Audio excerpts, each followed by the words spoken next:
음과 양까지 저희가 봤는데, 어,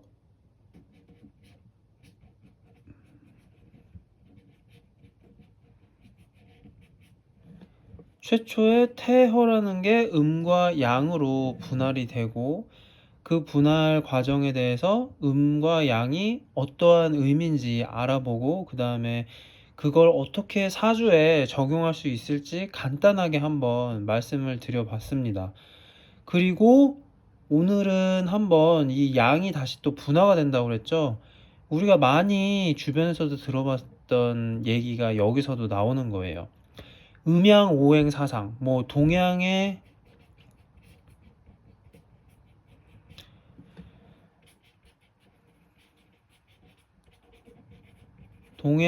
전통 사상 중에 잘은 몰라도 한 번쯤은 들어본 음양 오행 사상, 뭐 이렇게 들어보셨을 텐데, 여기서 오행이 나오는 겁니다. 음과 양이 다시 오행으로 분화가 된 거죠. 근데 여러분, 제가 한번 저번에 말씀드렸던 게 기억나는지 모르겠는데, 음이 나눠지고 양이 나눠지면은 4개로 나눠지는 게 맞는 것 같은데 왜 오행이라고 하냐. 5개. 이거는 이제 목, 화, 토, 금, 수를 말하는 겁니다. 근데 이제 여기서 토의 성질이 굉장히 중요하면서도 애매한 측면이 있습니다. 그래서 이제 따로 토는 별건으로 말씀을 드리겠고, 별도 외에 목화와 금수 2가지를 한번 각각 묶어서 말씀을 드려보려고 합니다. 우선 그러니까 결국에는 음양 사행이라고 일단 생각하시면 되겠죠. 자, 양부터 봅시다. 양이 2개로 나눠졌습니다. 그러면은 목화 토 금수 중에 뭐가 양을 대표하는 그 원소일까요? 목화 금수라고 했을 때 저번에 양의 성질이 뭐라고 말씀을 드렸죠? 뜨겁고 정열적이고 활발하고 뭐 산발적이고 막 이런 거를 말씀을 드렸는데, 그래서 이제 남편이 양의 성질이면은 돈을 많이 벌어도 많이 쓸 거다. 그래서 재물은 다소 적다. 이런 식으로 한번 말씀을 드렸던 기억이 나는데, 그렇다면 여기서 화는 당연히 들어가겠고, 그럼 나머지 목, 금, 수 중에 뭘까? 그러면은 우리가 흔히 불을 끄려면은 불화자를 끄려면은 뭐를 쓰죠? 물을 뿌리죠. 그러면 물은 반대의 성질이라고 하는 게 쉽게 유추가 가능합니다. 그렇다면은 금 아니면 목인데, 여러분 이 금의 원래 간자, 이게 지금 이제 정자체인데 갑골문으로 한번 봤을 때 금은 원래 이렇게 생긴 거예요. 맨 처음에 생겼을 때. 그럼 이게 왜 금이냐 도대체. 우리가 흔히 금은 쇠금자라고 해가지고 뭐 검이나 아니면은 뭐 금부치, 금반지, 뭐 금팔찌 이런 거를 만드는 이런 건데, 도대체 이게 왜 금을 형상화했냐라고 하면은 쇠금 혹은 금, 우리가 그 금 골드라고 해야 되나요? 그 금이나 뭐 쇠든 금이든 어쨌든 그건 자유자재로 변형이 가능합니다. 자유자재로 변형이 가능해요. 그래서 뭔가 형상화하기가 어려워. 그렇기 때문에 쇠, 금 자체를 나타내기보다는 금이 만들어지는 방법을 나타낸 거예요. 그럼 이게 뭐냐? 이게 뭐가 돼요, 여러분? 딱 봐도 지붕 같죠? 지붕에서 이게 그 풀무라고 아시나요? 그 두부 만드는 그 회사 말고 풀무라고 해가지고 그 이렇게 바람을 세게 불어넣는 그 공기주머니예요, 공기주머니. 그래서 이제 흔히 공기를 막 확확 불어 넣으면은 불이 엄청 세지거든요. 그래서 이게 그 지붕 아래에서 풀물을 이렇게 부는 거예요. 불어서 막 일으키는 거예요. 뭘? 불길을. 이게 뭐냐? 대장간이지, 대장간. 지붕 아래서 풀물을 일으켜서 불을 일으키는 거는 대장간이잖아요. 그러니까 대장간을 형상화한 겁니다. 대장간을 형상화해서 대장간에서 불로 막 이리저리 칼도 만들고 반지도 만들고 하는 게 바로 쇠다. 이래가지고 대장간을 형상화한 게 쇠금자를 의미하게 된 거거든요. 이게 무슨 말인고 하니, 금은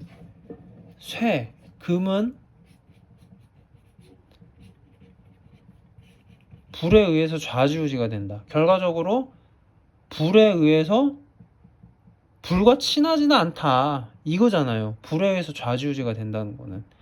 그러니까 아까 전에 말했던 목, 화, 토, 금, 수에서 양의 기운은 불과 상반되는 금과 수는 아니고 목입니다. 목. 그러면은 목이 왜 양과 연관이 되나?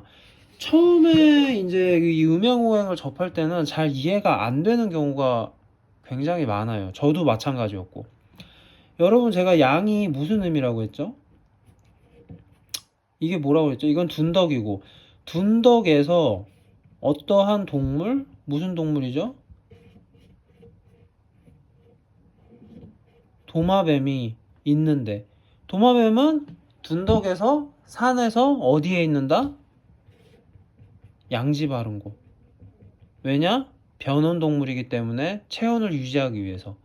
이구아나우리 기를 때 자외선 형광등 쓰는 것처럼 양지 바른 곳에 있는다. 그래서 양을 둔덕에 도마뱀을 형성한 걸 양양자라고 한다라고 말씀을 드렸죠. 해가 있는 곳에는 100이면 100이면 100, 심지어 그게 엄동설한이더라도 나무가 자랍니다. 나무가 못 자라면 풀이라도 자랍니다. 그래서 양은 제가 뭐라고 그랬죠? 대표적인 성질이 활발하다고 했잖아요.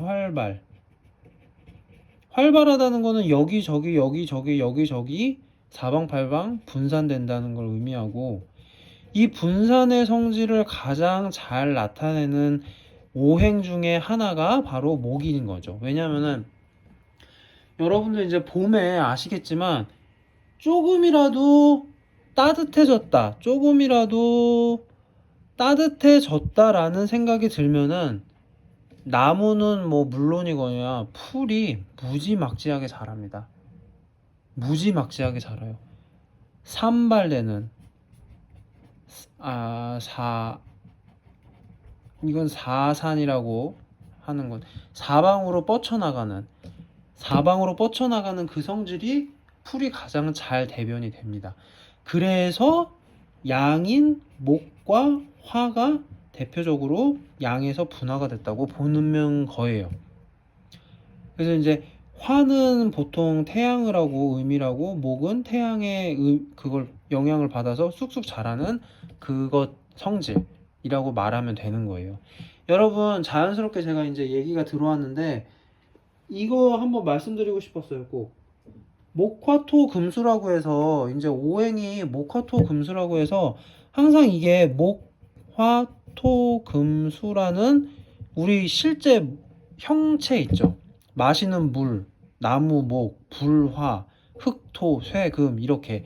근데 이게 꼭 그런 성질을만을 나타내는 게 아니라 말씀드렸듯이 양, 오, 행이라는 거는 우주를 대변하는 대표적인 성질을 나타낸 겁니다. 그래서 우주에 나무가 어디 있겠습니까? 지구에나 있는 거지. 불은 뭐 있다고 쳐도 태양이나 이런 게. 그러면 흙은 어디 있겠어요? 뭐 그렇게 따지는 건데, 그러니까 결과적으로 제가 드리고 싶은 말은 아까 전에 여기 풀이라고 했잖아요. 여기 풀이 들어간다는 걸 말씀드리고 싶었던 거예요. 그러니까 이거는 이러한 성질의 가장 우리 주변에서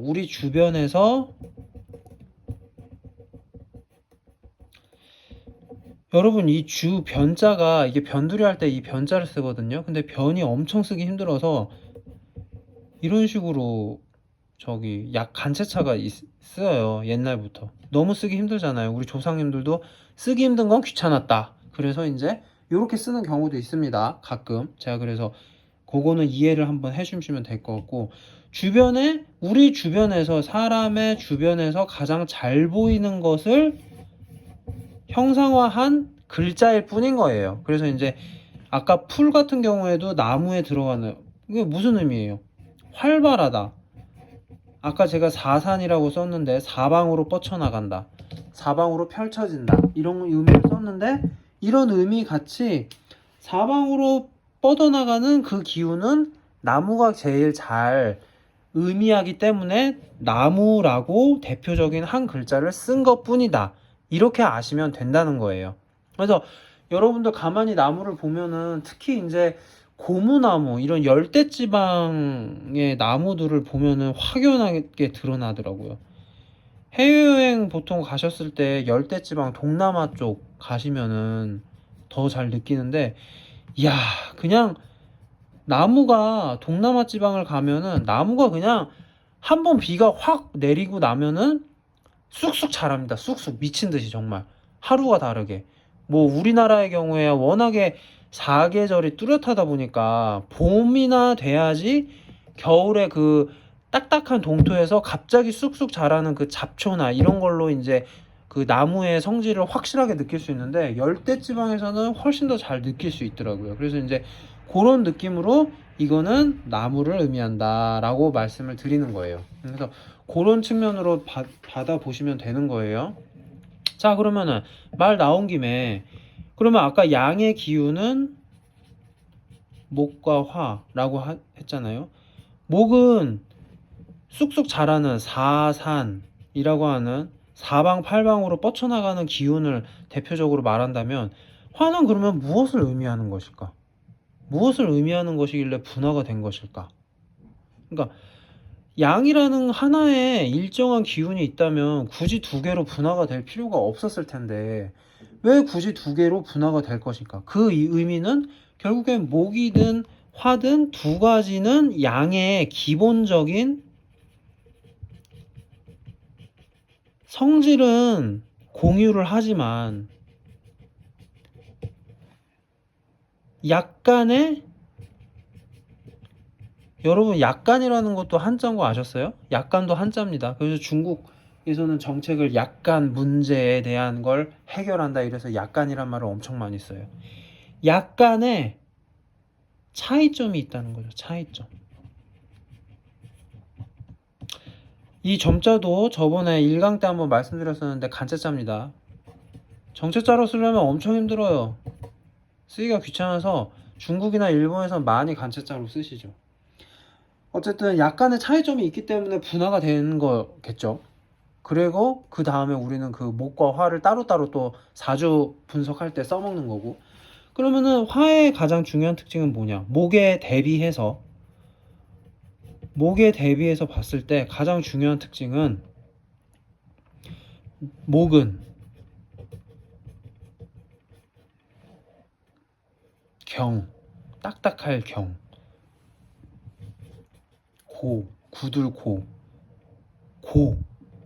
고집. 우리가 성격으로 따지면 고집입니다. 고집이 그래서 목의 특성이에요.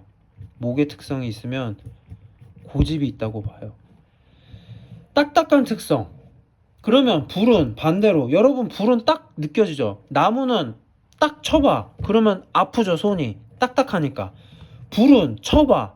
뜨겁죠? 근데 아프진 않아요. 물론 열통은 있겠죠. 열통 제외한 딱딱한 그 고통은 없는 거죠. 불은 부드럽습니다. 무엇에 비해서? 나무에 비해서. 불은 부드럽기 때문에 형체가 불분명합니다. 바로 이 차이점 때문에 양에서 목과 화가 나눠진 거예요. 그래서 이제 화 같은 경우에는 우리가 불이라고 하면은 딱 떠오르기가 쉽죠. 굉장히 열정적이다. 맞습니다. 불의 성질을 가지고 있는 사람은 기본적으로 열정적인 성격이 많아요. 그래서 이제 활발한 성격이 있고, 활발한 성격 때문에 우리가 MBTI로 외향형적인 성격이 있는 거죠. 외향형적 성격.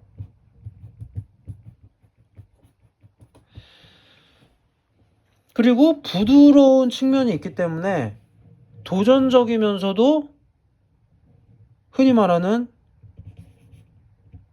유도리가 있습니다.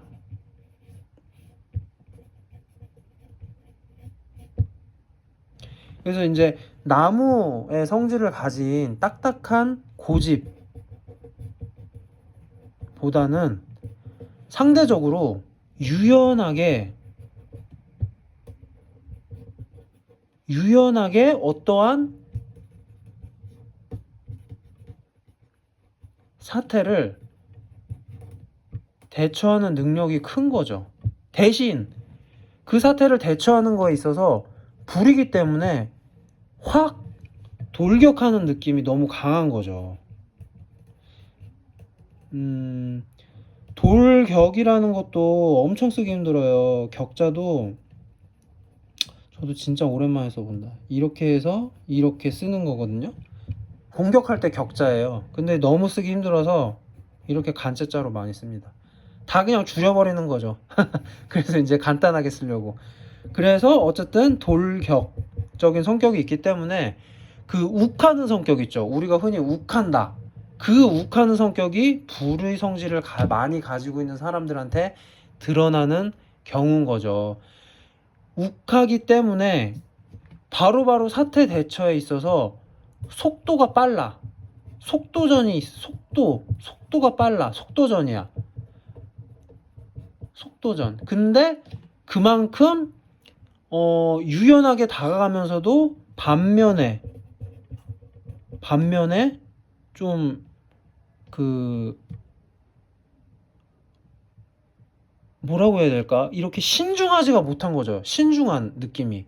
그러니까 저번에 제가 음의 성질을 얘기할 때 잠깐 말씀을 드렸던 기억이 있는데, 음은 이제 대표적으로 딱 봐도 느낌이 오잖아요. 물, 음침하다, 깊은, 막 이러면서 제가 말씀드렸던 기억이 있는데, 음침하다라는 거는 가라앉는다는 얘기거든요. 그만큼 신중하다는 거예요. 신중한 건데, 반면에 아까 전에도 말씀드린 것처럼 물과 불은 상극입니다. 상극. 이 좀 어려운 말 나오는데 이거 사주 용어입니다. 상극이라는 말 우리 많이 쓰죠. 사실 사주에서 나온 용어입니다. 그래서 이제 그런 말도 있지 않나요? 원수지간이라고 할 때 견원지간이라는 말도 쓰지만 수화지간이라는 말은 쓰나? 말이 있었던 것 같은데, 아무튼 뭐 일종의 견원지간이죠. 개와 원숭이의 관계. 여러분, 개와 원숭이는 왜 그렇게 원수처럼 지내는지 아세요? 이것도 나중에 제가 기회가 되면 한번 말씀드릴게요. 이 고사의 그 형성 과정을. 뭐 어쨌든 그렇기 때문에 불은, 자, 말씀드린 것처럼 유연한 성격이 있습니다. 나무에 비해서, 지금 양의 성질을 말하는 거니까, 나무에 비해서 유연하긴 유연한데 그만큼 유연하기 때문에 양의 성질에서 유연한 거잖아요.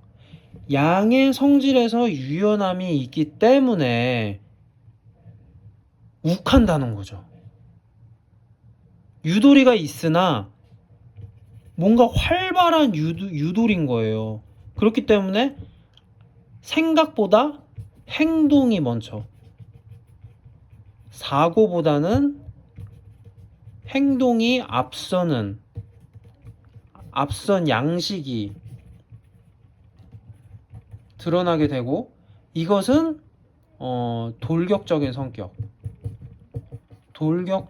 성격이고, 그 성격 때문에 좀 약간 이제 신중하지 못하다. 단점으로 봤을 때는 신중하지 못한 성격이다. 다만 추진력이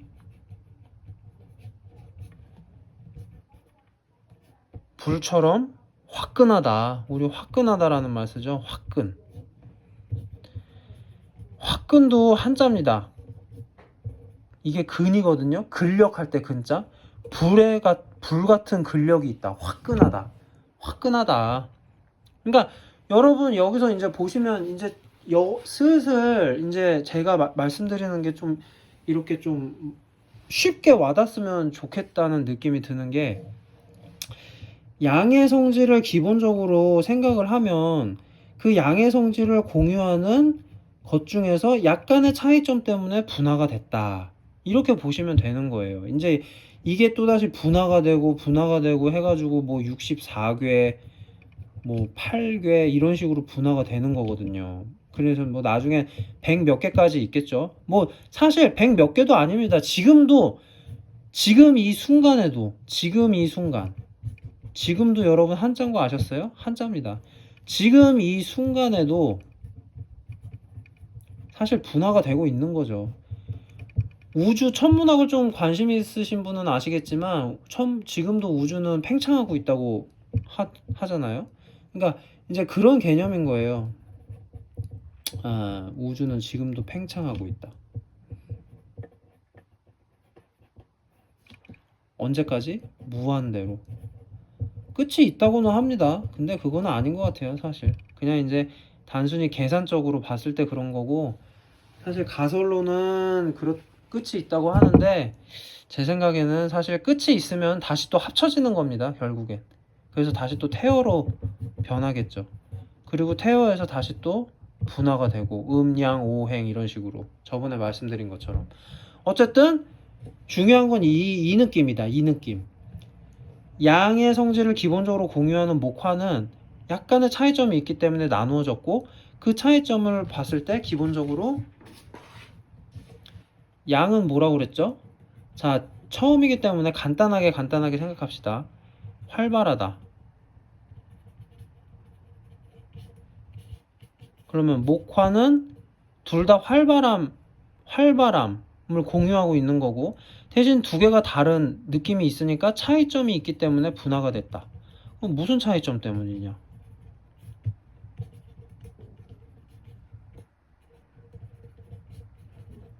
경연의 차이점. 얘는 딱딱하다. 얘는 유연하다. 딱딱하기 때문에 단단하다. 고집이 있다. 유연하기 때문에 빠르다. 속도전이다. 그렇기 때문에 저돌적이다.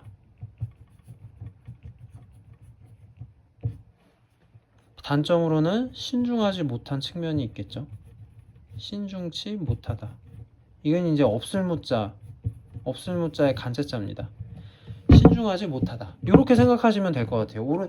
간단하게 직관적으로 봤을 때 이런 느낌이다 라고 보면은 이제 양과 목과 화의 성격 차를 알 수가 있는 거예요.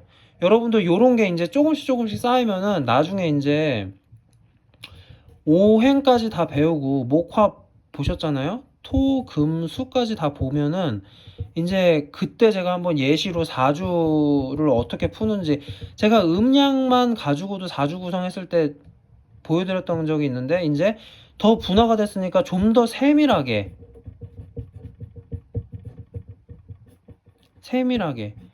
정밀하게 관찰이 가능하겠죠. 실질적으로 5행까지만 해도 어느 정도의 관찰이 가능합니다. 제가 그 말을 좀 여기 이 전문 용어로 어려운 말로 통변이라고 말씀드렸죠. 통변이 가능하다. 그래서 그걸로 한번 이렇게 보면은 재밌을 것 같습니다. 그래서 그렇게 한번 다음 시간에는 구성을 해보겠습니다. 그러면은 다음 시간까지 모두 건강히 계시고, 한번 여러분들 주변에 풀, 나무 주변에 자세히 한번 관찰해 보십시오. 쑥쑥 자랍니다. 미친 듯이. 자, 그러면은 다음 시간에 뵙겠습니다. 감사합니다.